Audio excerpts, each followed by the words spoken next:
Invited my doting parents to my wedding under false pretenses. They prioritized my brother's game, and now face public shame and potential divorce. I, 27F, have a younger brother, Mike, 21 male. He is the definition of a man-child and a mama's boy, always complaining, always expecting others to bow to him. Just, overall, an asshole. Ever since he was born, my parents fussed over him for everything. He's not special needs, or had a traumatic birth or anything of the sort. He was just born. And my parents completely discarded me. My mom, 50F, especially. She went from a loving mother to one of those boy moms that people make fun of on the internet. My father, 50M, still showed me love and support, but he's always been too much of a coward to stand up to my mother and let me win at least once. The only one who stood for me was my grandpa, 76M, who always called my parents out on their bullshit, and never liked my brother. I remind him of his late wife, my grandma, and we have a very special bond, but he lives on the other side of the country and I could never see him often. Mike knows our mom prefers him, and loves to shove it in my face. Because of this and his behavior, we've always been at odds. He's spoiled, a brat and an awful human. I can't remember how many times I ended up in trouble for things I did better than him or for things he framed me with. His only talent are his football skills. He won a scholarship to a nice college out of state. My parents didn't spend a dime on my education because apparently my fund had been used to cover expenses after a fire, just for me to discover years later that said money were given to Mike to buy a car and a house. It's at public university that I met Lucas. He was the first person I was really drawn to there. Of course I met new people who are now my dearest friends, and thanks to them and Lucas, who was my best friend for years before we got together, I managed to move out of my parents' house. Now both Lucas and I are well known in our fields and have very good salaries. Now, to the main issue. Lucas proposed to me a year ago. We're very private people, so we didn't post it on social media or anything, and when I told my parents they dismissed it with a "that's nice." I'm starting to think they downright didn't listen to me at all. We decided that we wanted a nice but simple ceremony and reception with our friends and relatives. Lucas convinced me to invite my parents and brother, but they never responded to the invite. And whenever I went to visit and began to talk about my wedding, without mentioning it was a wedding, my mom would always speak over me and about my brother's accomplishments and wild adventures. At one point I got fed up with it, and interrupted my mom to tell her that there was an event I was planning to organize, whose date was unmovable. She told me that they couldn't attend, because my brother was playing the last game of the season that very same day, and wanted them to be there. Of course, this favoritism didn't surprise me. They missed my ballets, shows and both my high school and university graduation for things about him. At this point, I wanted to be petty. I told both my parents that it wasn't a problem to miss this event, purposely omitted the fact that this event was my wedding, and didn't insist further. Flash forward to a few weeks ago, I got married. It was perfect. My family, Lucas' family and our friends were all there, and we had a blast. My grandpa was happy to give me away, and it was just perfect. My relatives asked me multiple times why my parents weren't there with us. I was honest and simply said they had my brother's game to attend, and couldn't come. They gave me a few looks, and my grandpa was visibly angry for a while, but otherwise nothing strange happened. After the reception, Lucas and I left for our honeymoon, and were phone-free for the whole duration of the trip. But once we got back, we discovered that a shitstorm was welcoming us home. I turned my phone on, and was unable to even unlock it before a storm of notifications popped up. Most of them were from my mother and brother. Mike called me all sorts of nasty names and insulted me because, apparently, one of my paternal aunts posted the photos of the wedding on Facebook, and captioned it with a very obvious dig at my parents, especially my mom, for missing the wedding. The post apparently went viral in my parents' community, and they've been publicly shamed for their mistreatment of me. It also turns out that my grandpa personally visited my parents to go on a tirade to shame my father, his son, to the point of tears. And this seemed to be my father's breaking point, because he was so distraught for missing his only daughter's wedding and for his father's disapproval, that he finally rebelled against my mom and is threatening divorce unless she makes it up to me. I think that's the reason why my mom has been spamming my phone with messages, at first insulting and threatening and then downright pitiful, full of begging and pity parties. Now I'm at home with my husband, deciding how to approach the situation. Most of my relatives, even those I didn't invite to the wedding, reached out to apologize for what I went through and to claim they had no idea this was happening at home. Can't blame any of my relatives, they all live with my grandpa on the other side of the country or in another state, but my mom's sisters and friends are belittling me for not telling my mom about the wedding, because now she's inconsolable at the thought of having missed my wedding. Personally, I think she just claims that to save face, but I'm not sure. The latest messages from my father and mother seem extremely saddened and hurt for missing my wedding.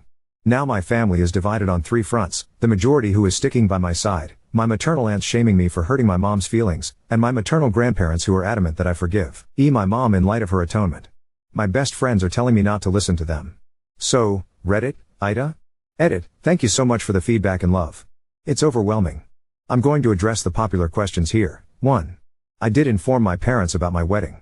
I sent traditional on-paper invites to all my guests, and was notified that all invites had reached their addressees. I did not receive any answer from my parents and Mike, a few very distant relatives, and some people on Lucas' side. I did reach out to all of them through message to double check, and those who hadn't replied told me they couldn't come. I asked my parents and brother via text, but they didn't respond. I was left on read. Knowing them and given all the things I had to plan, I didn't bother insisting. 2. I didn't repeat the date of my wedding because I had already been told there was my brother's game. Plus, every time I insisted on highlighting my celebrations to get an answer, I was always told that it wasn't that important and to not be pissy and a bother. Because some things were simply more important than me. At this point I think it's fair for me to not insist anymore. It's not worth the effort. 3. I didn't keep my wedding a secret. I avoided telling my parents that it was my wedding to see if they would be interested in the slightest, but surprise surprise, they weren't. Despite this, I did openly talk about my wedding with my aunts and uncles. My mother was in the room with us a few times when I discussed venues or dress shops with my aunt, the FB post one, but sometimes mom was on the phone, and other times she was just chatting with other people. She never paid attention. When I talked about it during reunions, she smiled and said that's great, dear, and then would change the subject. Radio silence on Dad and Mike. 4. I kept in contact with them because, well, all the times I tried to go NC in the past years I've been harassed. I tried after my HS, bachelor's and master, RS graduations, to which they never bothered to show up for reasons involving my brother. Every time I was shamed for daring to turn my back on family by my parents, my brother, my maternal aunts and my maternal grandparents. I think the turning point here is that, all those times, Lucas wasn't by my side. We started dating a little after my last attempt at going NC, and, how that I have him here, I feel more confident in my stance.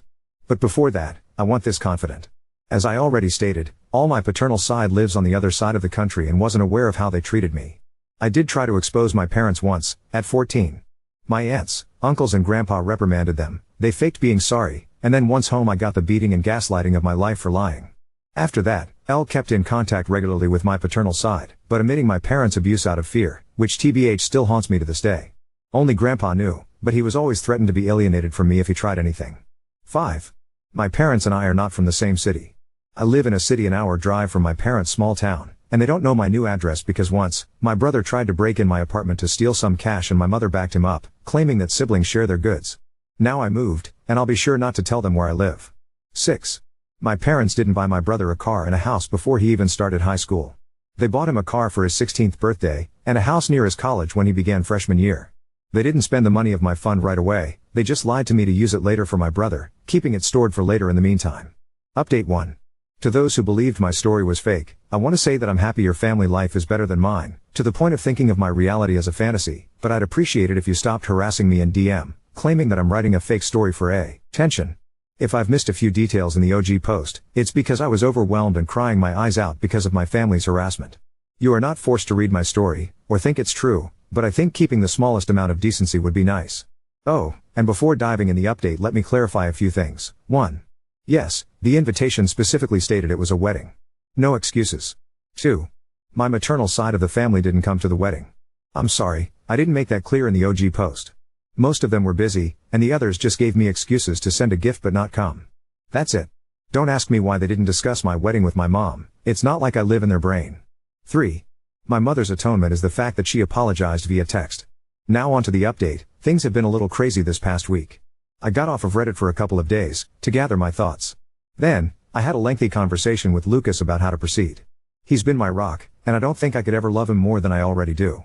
My parents were always a taboo topic, but he hit me with a brutal reality check that I absolutely needed. We reached the conclusion that the fact I kept in contact all this time, stuck around and couldn't go NC, isn't healthy. I've realized that, the reason I never fully went NC, was that deep down I just wanted their approval, even now, for once. Pathetic, I know. But it's like a drug, being with my parents. They can be loving, funny, caring and warm, until they're not. The little love they give makes you crave for more, and you want their approval so badly you destroy yourself. But that's enough. I promised myself that things are going to change. I've thought about it, and decided to start therapy, and to go NC with all those who made an issue about this situation, for good this time. After the days dedicated on reflecting on how I feel, I ended up messaging my father to tell him that, if he wanted to talk, I'd meet him, Mom and Mike in a neutral location the following day. He immediately replied and agreed, and we met at the park. My father's sisters and brother accompanied us for damage control. My father looked distraught and as if he had been crying for a while. My mom looked the same, but I think it was more out of anger and embarrassment. My brother looked annoyed. I told the three of them about how their behavior and preference in regards of my brother always hurt me, and that their abusive behavior made me realize that I didn't want contact with any of them again after that meeting. My mother tried to cut me off multiple times, but my aunt, the one who posted on FB, shut her up every single time. When I asked them why would they treat me this way, they didn't know what to say. My father kept crying and apologizing without giving me an answer, and my uncle reprimanded him for it. My mother seemed as if she was asking herself that for the first time, but well, in the end she just said that she simply disliked me. Plain and simple. And my brother? He just liked the attention and making me miserable as some kind of sport. I went on with my questions. When I asked why they never responded to my invite, they claimed to have never received one. I showed them the texts, but they denied receiving them. And well, it turns out that they hadn't, in fact, received my wedding invitation. When it arrived to their house, they weren't there. The only one in the house was my brother, who had come visiting for the weekend. He saw the invite and, as many of you guessed, ripped it up and trashed it. And then, when I texted my parents, he deleted the messages. Wasn't hard to do. According to him, they kept my chat archived and didn't get the notification. So, my parents never actually got a formal invitation. I was just distraught. I asked Mike why would he do that, and he just shrugged, and claimed that it wasn't as important as the stuff they had in program anyway. I had to stop Lucas from punching him in the face. Strangely enough, my parents were upset, and started reprimanding him. He actually began to throw a tantrum and cry crocodile tears, and I must admit that I was kind of satisfied. But then my mom claimed that all was resolved, there was no need to fuss over a misunderstanding, and it was time for me to clear their name. That set me off, and I interrupted her, telling her that they weren't forgiven at all, that just because Mike trashed the invite, it didn't mean it automatically canceled all their neglect out. Plus, all that time it was still very obvious that I was having a wedding, and they should have asked about it. You want to know my mother's response? She said something along the lines of, I did hear you talking about a wedding of yours, but I just thought you were being delusional, and seeking my attention with exaggerated scenarios. She was convinced Lucas didn't actually like me, nor would ever marry me. When I tell you I was about to trash her face, do you believe me? Another thing came up. It turns out that my brother didn't have a football game to go to at all. My parents used the fact that my husband, friends and I know little to nothing about football, we prefer soccer, and the fact I stopped asking about it when Mike would mock me during his time in high school, to make up a story to avoid my event. At the time I wrote the OG post, I couldn't confirm or deny the presence of a game because my brother has private social media and Lucas and I are blocked, and I foolishly trusted my parents' word. But no. You want to know where they went with that man-child? They went to Disneyland, because Mike wanted to go. They used the football story to cover for my brother's 100th tantrum holiday, and apparently they did it multiple times in the past months. At that point I was just completely burned out and overwhelmed by this amount of informations. The fact that I had been fooled this badly, that I was so gullible, genuinely made my blood boil, and I snapped. I stood up, and told my father he was a sad, weak man, unable to stand up for his kids unless his wife approved of it. I told my brother he was a little dipshit, a poor excuse of a man that will not accomplish anything in his life and that he'll always live like the leech he is, baby to the point of uselessness. And to my mom, I told her that she was the worst narcissist, pathetic, little woman on the earth, that she didn't even deserve to be addressed and judged, for her irrelevance. That not even God could help her out because she is just too rotten. Harsh, I know. My mother shot up from her seat to scream at me halfway through my rant to her, but I was just too mad. I shouted at her to shut the fuck up and sit down, and listen for once. She got so mad, it felt like steam was coming out of her ears. I don't remember much after that, just that I kept talking. And talking. It felt as if all my anger and hurt just flooded out. At one point I'm pretty sure the whole park was silent. I spat at my parents and Mike that I was disowning them all, and that if they're smart, they'll think before reaching out again. I took my purse and left with Lucas, Anna, and Francis, leaving my parents and brother at my aunt's and uncle's mercy. I think at some point the reality of what I had just learned and said finally hit me, because I ended up having a panic attack on the way home. Lucas was driving, so Anna helped me through it until we stopped in a parking lot to calm me down. I am beyond grateful for their help. Once home, I just fell on the bed and went to sleep. I really wanted to go with you guys' advice, and post the whole thread on FB, but given my work and career I couldn't expose myself like that. One thing is sharing my story from an anonymous throwaway on Reddit, the other is on FB, with my name and face plastered everywhere. I couldn't go down that path. Instead, I did something better. I made a folder with all of my others' insults, messages and awful comments, and sent it to the woman in charge of my mom's church. It's a tight-knit community my mom worked her ass off to enter in, but that is also extremely judgmental, and being shunned by them is a death sentence. And well, that's exactly what happened. Just like clockwork, the scandal spread like wildfire, going out of the church and reaching the rest of the small town. You can imagine what this means for my mother and father. Because of my little spill, I did find other messages from my maternal side of the family, belittling me even more for upsetting their sister or daughter and insulting her. I just didn't care anymore at that point, so I followed you guys' advice, and told them that from now on, they will no longer be part of my life, and that they can talk shit all they want, I just won't care. Instead, they should be grateful I don't send their nasty texts to their employers and spouses. I blocked every single one of them, grandparents included, on everything. I did find a lengthy message from my father. He apologized for not being strong enough to face my mother, agreed that what I said was true, and couldn't believe that he had lost so much of my life because of her. He told me he is going to divorce her no matter what my decision will be, because he is tired of being controlled. He would like a relationship with me to make up for all the years that passed. I did reply to him, to tell him that as of now I really don't want to see him or forgive him. He has replied that he'll try his best to win me back, and that he loves me. I replied back that, as of now, I find that hard to believe, and then blocked him too. Frankly, his slimy way of trying to have an out from this situation by throwing my mother under the bus is pathetic. At least, she was hateful and owned up to it. He is only able to blame others for his choices. I don't want to surround myself with people like that. My mother and brother are blocked similarly, to my maternal side. Mike wrote other messages to taunt and insult me, and I just blocked him. My mom threw herself a pity party for being shunned by her community and for her marriage going into shambles, and I just replied good riddance before blocking her too. As for my grandpa, he has decided to stay with us for a while, to stick by my side. He really is the best, and has read some of your comments. He isn't going to admit that he's flattered by them. Since then a few days have passed, and all has been quiet. Lucas is spoiling me rotten, and I'm starting therapy soon. Now on to second story.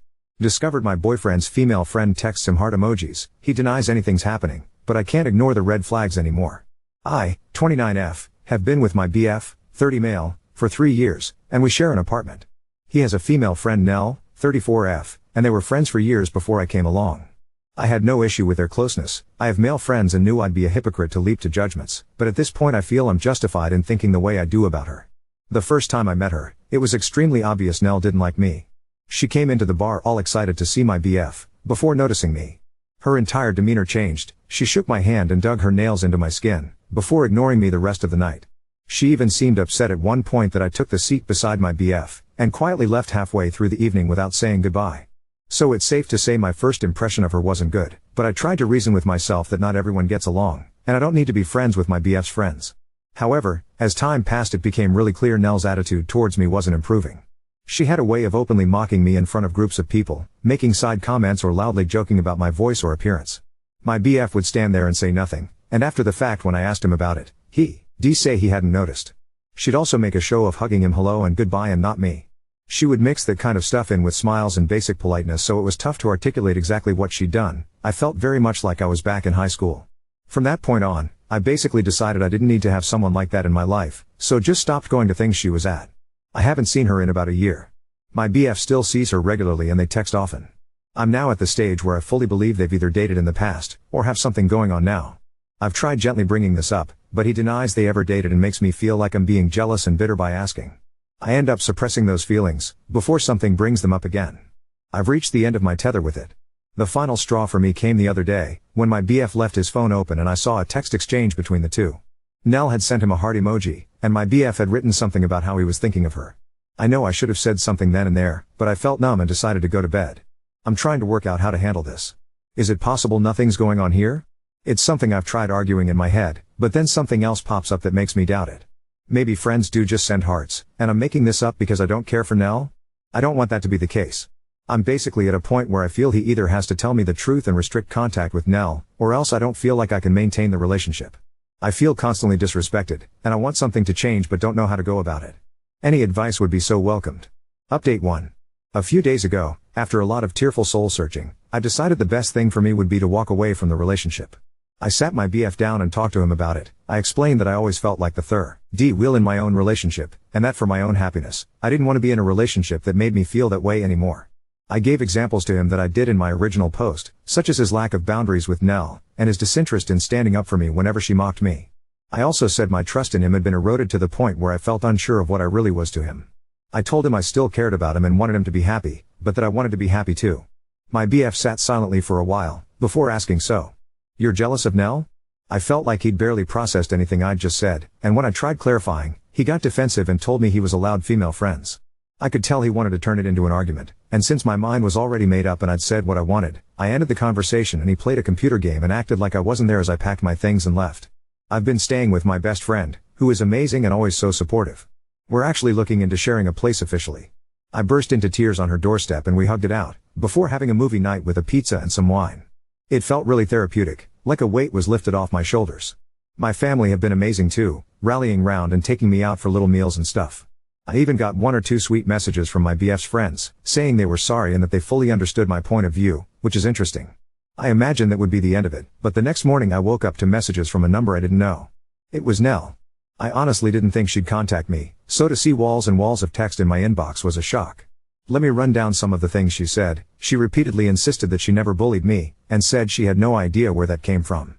She said I'd always seemed cold towards her, so tried to make little jokes to break the ice. Openly mocking someone is an interesting method, but I digress. Lastly, she told me I was making things up by suggesting she ever had a thing with my ex. They were just friends. She finished with a passive-aggressive apology that I'd ruined my own relationship by being jealous and listening to voices in my head. I didn't respond to her venom or try to get the last word. I know she wanted to repeat her tried and true method of hitting out at me and enjoying my reaction, so I didn't give her one. I've been focusing on other things to start building my self-esteem and happiness back. My ex has not tried to contact me since I left and I'm glad. Frankly, I think him and Nell are perfect for each other. I'm well and truly done with this, and I'm so excited for new things in my life. My friend and I are making arrangements to officially have a place together, and I actually got promoted at work today. I feel like it was a little hug from the universe. In all, things are looking bright.